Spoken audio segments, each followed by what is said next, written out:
et bienvenue à tous sur la chaîne Wanawake City, la chaîne où on met en avant la femme. Aujourd'hui, on se retrouve pour parler d'identité avec la fondatrice de la chaîne Océane qui va aborder le sujet de l'identité et nous détailler un petit peu qu'est-ce que réellement l'identité en Christ.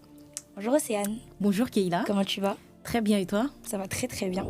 Aujourd'hui, on a pour thème l'identité en Christ. Ouais. Et j'aimerais que tu puisses un peu nous en dire plus sur qu'est-ce qu'une identité, et surtout qu'est-ce que l'identité veut dire qu'on est réellement. Si tu peux un peu plus nous expliquer. Alors l'identité, c'est quoi? L'identité, c'est plusieurs éléments qui te concernent, qui permettent de te différencier, te distinguer. Et c'est ça qui te rend unique aux yeux de ton Créateur. On peut être 10 000 dans une pièce, hommes ou femmes, et tous avons une chose qui nous différencie l'un de l'autre. Et c'est ça, encore une fois, qui fait que nous sommes totalement uniques et différents. Lorsque tu nais, le Seigneur t'attribue donc une première identité, masculin ou féminin. Par la suite, il te rattache à une famille, à une communauté, et j'en passe. Et toutes ces choses détiennent une identité. Et c'est ce qui fait que parfois, il y a des choses que tu ne peux pas faire à cause de l'identité de la communauté à laquelle tu es rattaché. J'ai l'exemple de Anne dans la Bible. Dans la douleur, elle aurait pu peut-être poser des actes totalement déplorables, mais parce qu'elle connaissait son identité et qu'elle savait que l'identité qu'elle détenait ne lui permettait pas de faire cela, elle ne l'a pas fait. Et j'irais même jusqu'à dire que une mauvaise connaissance de ton identité te conduit totalement à la perte. J'ai encore l'exemple dans le livre de Ruth, on nous relate l'histoire donc d'une belle-mère et ses belles-filles qui ont tout perdu. Les maris sont morts et tout ce qui s'ensuit. Et l'une des belles-filles va préférer retourner là d'où elle venait. En fait, elle représente une catégorie de personnes qui détient une connaissance de son identité complètement erronée. Ce sont des personnes qui ne vont pas plus loin que leur coquille. Des personnes qui sont totalement désespérées, qui ne pensent même pas que le soleil peut encore apparaître dans leur vie. Alors, elles préfèrent donc rester, s'apitoyer entre guillemets sur son sort. Et quelquefois, c'est très dangereux. Pourquoi? Parce que ça peut empêcher la manifestation totale du Saint-Esprit au-dedans de toi. Il faut savoir que si le cœur est encombré et que le Saint-Esprit n'a pas suffisamment d'espace, il lui sera même difficile de te dire qui tu es réellement. Parce qu'en réalité, un homme, une femme ne peut pas te dire et ne pourra jamais te dire qui tu es réellement si ce n'est le Saint-Esprit qui, lui, te connaît mieux que tout le monde. Tu vois? Ok, mais du coup, j'ai une question. Du coup, tu as parlé de la manifestation du Saint-Esprit au niveau du cœur et que quand le cœur il est encombré, le Saint-Esprit ne peut pas prendre pleinement sa place. Ouais. Mais du coup, comment tu pourrais conseiller une sœur ou même un frère qui nous regarde et qui aujourd'hui a ce cœur-là, ce cœur chargé, je dirais, et qui empêche par ce cœur-là la manifestation de l'Esprit dans sa vie? Comment en fait tu pourrais le conseiller pour que justement il puisse laisser cette place totale en fait au Saint-Esprit? Ok. Alors, premièrement, déjà, il faut savoir que lorsque tu donnes ta vie au Seigneur, une identité t'est attribuée. Okay. La Bible dit à tous ceux qui l'ont reçue, à tous ceux qui ont cru en elle, elle a donné le pouvoir de devenir enfant de Dieu. Et c'est cette identité-là d'enfant de Dieu qui t'est attribuée.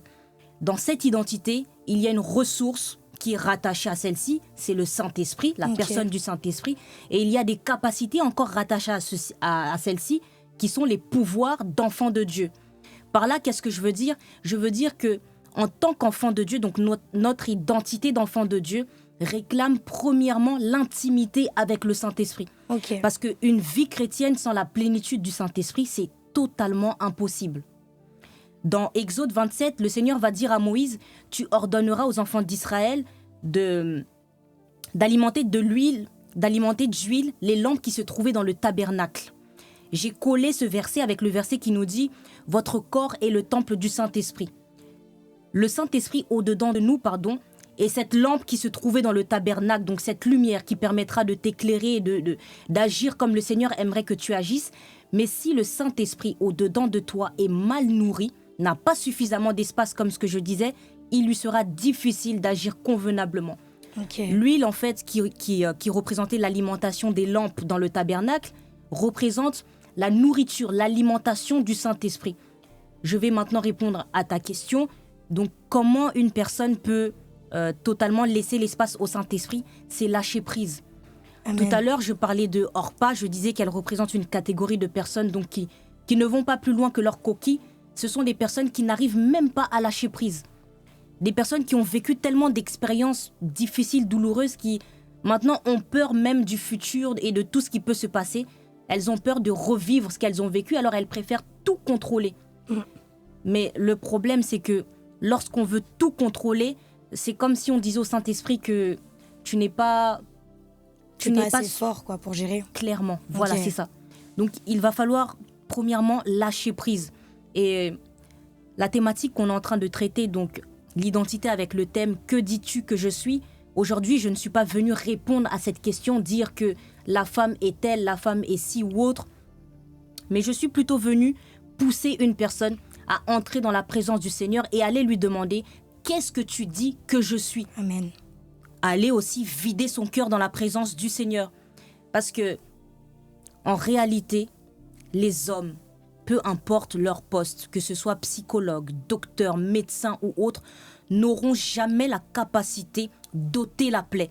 Un homme peut avoir la capacité d'apaiser la douleur, mais la seule personne qui pourra ôter définitivement ta blessure, c'est le Saint-Esprit et Amen. personne d'autre. Amen.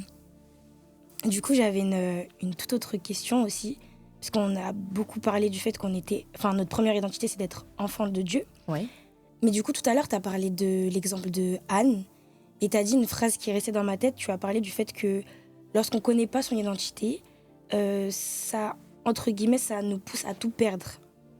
Du coup, j'aimerais que tu nous expliques un peu quels sont les éléments qui nous empêchent de reconnaître notre identité d'enfant de Dieu réellement, aujourd'hui. En tout cas, dans la société dans laquelle on est aujourd'hui. Alors, déjà, j'aimerais juste ouvrir une petite parenthèse et la fermer très rapidement. Premièrement, il faut savoir sur base de quoi ma vie est fondée. Mon identité, ma vie est bâtie sur base de quoi. Ok. Et une fois que tu connais sur base de quoi ta vie, ton identité est fondée, les éléments que je vais citer ne pourront jamais en fait bafouer l'identité que Dieu t'a donnée au départ. Ok. Parce qu'il faut savoir que, et surtout il faut être conscient que ta vie est basée sur ce que Dieu a dit avant même qu'il te crée. Il dit à Jérémie, avant que tu sois dans le ventre de ta mère, je te connaissais, j'avais déjà formé un plan pour toi. Vous voyez un peu ? Ouais. Donc, c'est ça. Je ferme la parenthèse. Je vais répondre maintenant à ta question. Alors, pour moi, il y a plusieurs éléments. Je dirais, je vais en citer que 5, mais peut-être qu'il y en a encore beaucoup plus. Je dirais premièrement les paroles. Une personne qui nous regarde et peut-être ici et a entendu depuis son plus jeune âge jusqu'à présent uniquement des paroles négatives. Ou peut-être sur 100%, elle a entendu peut-être 99% de paroles négatives la concernant et 1% de paroles positives. Et tout cela a créé un mur en fait au-dedans d'elle, ça a créé une carapace, elle a commencé à bâtir sa vie sur les paroles qu'elle a entendues. On l'a toujours négligée, on ne l'a jamais valorisé, peut-être sa personne ou autre, et ça a créé quelque chose de négatif jusqu'à bâtir une identité complètement erronée d'elle. Ok. J'ai l'exemple de Bartimée, c'était un aveugle dans la Bible, et ce jour-là, Jésus était en train de passer, et la foule était en train de dire à Bartimée, « Tais-toi ». Bartimée appelait Jésus-Christ, donc fils de David, aie pitié de moi pour qu'il puisse le guérir. Mais la foule lui disait « Tais-toi ». En fait, la foule qui lui disait « Tais-toi », c'était comme si on voulait empêcher Bartimée de découvrir son réel potentiel. Yes. C'était comme si on disait à Bartimée que toi, ton nom, c'est échec. Toi, ton nom, c'est trop tard. Toi, ton nom, ça sert même plus à rien d'espérer parce que ton cas, c'est chaud. J'ai aimé l'attitude de Bartimée. Ce jour-là, dans la Bible, on nous dit que Bartimée n'a pas parlé. Les hommes étaient en train de parler, donc lui dire « tais-toi », mais Bartimée, lui, a crié. En fait, déjà, il faut savoir que crier, lorsque tu cries, tu focalises donc ta puissance, ton énergie sur Jésus-Christ. Mais Bartimée était en train de dire à ces hommes, il était en train en fait de renoncer à ses paroles, de refuser ses paroles sans compromis. Et surtout, au travers de son attitude, il leur démontrait que moi, ma vie, ne dépend pas de ce que vous êtes en train de dire concernant ma situation. Ma vie dépend de celui qui est en train de passer. Bartimée, on l'appelait peut-être par le nom qui qualifiait sa situation. Il était handicapé. Donc on lui montrait que son cas, c'est chaud, c'est une faiblesse. Mais il leur faisait comprendre qu'aux yeux de cet homme, c'est une force. Yes. Il y a beaucoup de femmes qu'on appelle stériles, mais en réalité, avant même qu'elles soient nées, le Seigneur les a nommées la maman des 5 enfants, alors qu'en réalité, elles ne sont pas ce que les hommes ont dit d'elles. Ces personnes et nous-mêmes, nous sommes ce que Dieu a dit de nous. Ok. D'autres éléments, je parlerai de l'environnement. Le lieu où tu te trouves et les personnes qui t'entourent peuvent influencer positivement ou négativement ton identité. La Bible est claire à ce sujet, je pense, elle dit « Les mauvaises compagnies corrompent les bonnes mœurs ». Le troisième point, je dirais ta position et surtout ta disposition. Parce qu'il est possible d'être dans la bonne position, donc dans le lieu où tu dois être, mais dans une mauvaise disposition. Anne était dans la bonne position et la bonne disposition, dans la présence du Seigneur, et son cœur aussi était disposé à recevoir. Marie était dans la bonne position et disposée, raison pour laquelle le Seigneur a dit, elle a choisi la bonne part qui ne lui sera point ôtée. Mais Marthe était dans la bonne position, donc dans la bonne localisation avec le Seigneur, mais dans une mauvaise disposition. Cela peut quelquefois nous empêcher de reconnaître qui nous sommes réellement. Je suis dans le bon endroit, mais je ne me tourne pas vers la bonne personne qui peut véritablement m'orienter concernant mon identité. Ok. Et le dernier point, je parlerai de ce que j'ai évoqué plus haut, des blessures intérieures, tout simplement. Ok, très bien. Notre thème, c'est que dis-tu que je suis ? C'est ça. Et du coup, tu nous as donné 5 éléments qui sont pour moi des éléments importants à retenir. En tout cas, pour tous ceux qui nous écoutent, c'est des éléments qui sont, je dirais, les bases pour vous aider en fait à comprendre quelles sont les choses qui vous empêchent de connaître réellement votre identité. Et du coup, j'aimerais que tu puisses nous expliquer comment en fait faire pour savoir qui on est réellement. Par exemple, au travers de ton histoire à toi, comment tu as su qui tu étais, toi, Océane, qu'on connaît plus sous le nom de Océleader. Comment tu as su que tu étais Océleader, en fait ? Alors, déjà, ça a commencé au collège. Donc, moi, je m'appelais Océstar au collège. Ok. Parce que j'aspirais déjà à de grandes choses. Amen. Donc, j'aspirais déjà à de grandes choses. Et il faut savoir qu'à un moment dans ma vie, concernant mon témoignage, à un moment, j'ai perdu aussi mon identité. Parce que dans mon témoignage, je disais que j'avais l'impression de ne pas recevoir assez d'amour. Du coup, toutes ces choses avaient créé une identité complètement erronée de ma personne. Je n'arrivais plus à oser prendre la parole en public. Je commençais à accepter même l'inacceptable. Ok.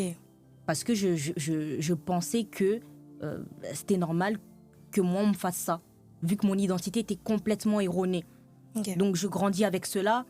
Au collège, j'étais un peu garçon manqué. Du coup, ça a attiré un peu les gens les personnes de mon collège. Donc, la lumière était, entre guillemets, un tout petit peu sur ma personne.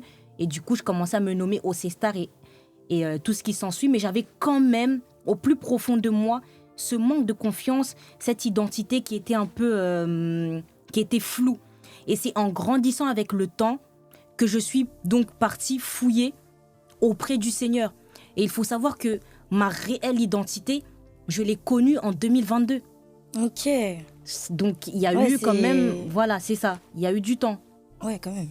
Mais du coup, j'avais une question. Pourquoi reconnaître son identité, en fait ?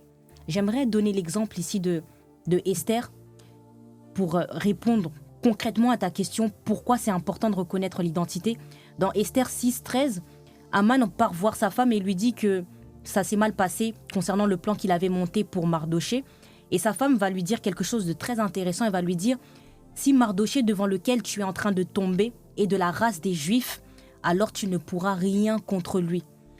Lorsque tu connais ton identité, tu es conscient de celle-ci, tu deviens un danger. Ok. La réussite, la victoire n'est pas simplement une affaire d'opportunité, mais c'est aussi une affaire d'identité. Dans Daniel 3, versets 23 jusqu'au 28, on nous montre comment on avait jeté Daniel et ses amis dans la fournaise parce qu'ils ne voulaient pas adorer un autre Dieu. Leur identité, la connaissance de l'identité qu'ils avaient ne leur permettait pas de faire ça. Et la Bible va dire, lorsqu'on les a jetés dans le feu, il y a eu une flamme qui a tué les hommes qui les avaient jetés. Pourquoi ? Parce que Daniel et ses amis donc, connaissaient premièrement leur identité, Ok. la ressource qui était rattachée à celle-ci, qui est la personne du Saint-Esprit, et les capacités liées à celle-ci. Je disais, lorsque tu alimentes correctement le Saint-Esprit, tu le rends donc puissant au-dedans de toi, mais surtout, tu lui donnes la capacité d'accomplir ce que Dieu disait lorsqu'il a dit « Il fait de ses serviteurs des flammes de feu ». En réalité, si le feu n'a pas brûlé Daniel et ses amis, c'est parce qu'ils étaient de la même race, à cause de la chose qu'ils détenaient liée à cette identité. Tu vois un peu ? Ok. J'ai l'exemple de Josué. Il a stoppé la lune et le soleil, c'était un homme comme nous. Il était conscient qu'il était porteur de la présence du Seigneur. Lorsque tu sais qui tu es, même les ossements peuvent revivre. En fait, quand tu as conscience de ton identité, surtout en Christ, tout te réussit. Il a dit tel il est, tel nous sommes. Je vais donner une petite parenthèse. Un jour, j'étais avec mon coach sportif, on était à la salle de sport et l'exercice qu'il me faisait faire était très intense. Alors j'ai commencé à lui dire c'est dur, je vais pas y arriver. Je voulais même limite abandonner même le sport tout simplement à la salle parce que c'était trop intense. Et il m'a dit une chose très très intéressante. Il m'a dit que nous les sportifs, lorsqu'on nous entraîne, on nous dit déjà on nous entraîne à avoir un mindset positif et surtout on nous dit que lorsque tu commences quelque chose et que tu ne le termines pas, tu le qualifies comme échec. Il dit nous les sportifs, on trouve la réussite dans l'échec. Tu vois un peu l'identité, c'est très fort. Ouais. La connaissance de leur identité, donc l'identité qu'ils détiennent ne leur permettent même pas de prononcer même des mots comme c'est dur, c'est compliqué.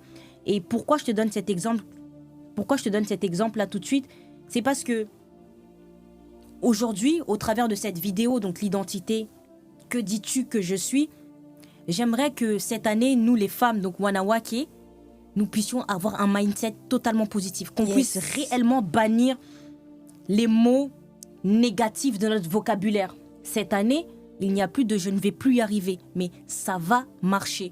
Amen. Il n'y a plus de c'est difficile, c'est facile par la grâce de Dieu. Tu t'es peut-être reconnu, tu as vu que il y a une partie qui te concernait peut-être, tu es là, tu as du mal à savoir réellement qui tu es, tu as du mal à te positionner, tu ne sais pas vers quoi te tourner. Aujourd'hui, on te montre et surtout on te pousse à aller dans la présence du Seigneur pour chercher qui tu es véritablement, mais aussi passer par un moment de déclaration. Amen. La Bible dit que la vie et la mort sont au pouvoir de la langue. Donc, au travers de la parole, il y a une puissance. Par la parole, les choses se matérialisent. Alors, j'aimerais que là où tu es, tu puisses répéter ces paroles après moi. Oui, Seigneur, j'accepte de découvrir ma réelle identité. Oui, Seigneur, j'accepte de découvrir ma réelle identité. Oui, Saint-Esprit, j'accepte de t'ouvrir la porte de mon cœur. Oui, Saint-Esprit, j'accepte de t'ouvrir la porte de mon cœur. Oui, Seigneur, j'accepte de te redonner le stylo et réécrire l'histoire avec moi. Oui, Seigneur, j'accepte de te redonner le stylo et de réécrire l'histoire avec moi. Oui, Seigneur, j'accepte de prendre la forme de ton dessein. Oui, Seigneur, j'accepte de prendre la forme de ton dessein. Oui, Seigneur, j'accepte la guérison, la restauration. Oui, Seigneur, j'accepte la guérison et la restauration. Oui, Seigneur, j'accepte de me soumettre à ta volonté. Oui, Seigneur, j'accepte de me soumettre à ta volonté. Dans le nom puissant de Jésus-Christ. Dans le nom puissant de Jésus-Christ. Amen. Amen. Merci beaucoup pour cet échange. Je t'en prie. Et j'espère surtout que cette vidéo a béni plus d'un et que vous vous êtes retrouvés dans ce qu'elle a eu à dire et même au travers de son témoignage. Nous allons nous retrouver pour une prochaine vidéo qui sera sur le thème de la mode, toujours sur l'identité, mais avec la mode. Et on sera accompagné d'une invitée plus que surprise et j'espère que la vidéo vous plaira tout autant. On vous dit à bientôt sur Wanawake City. À très bientôt. Au revoir. Au revoir.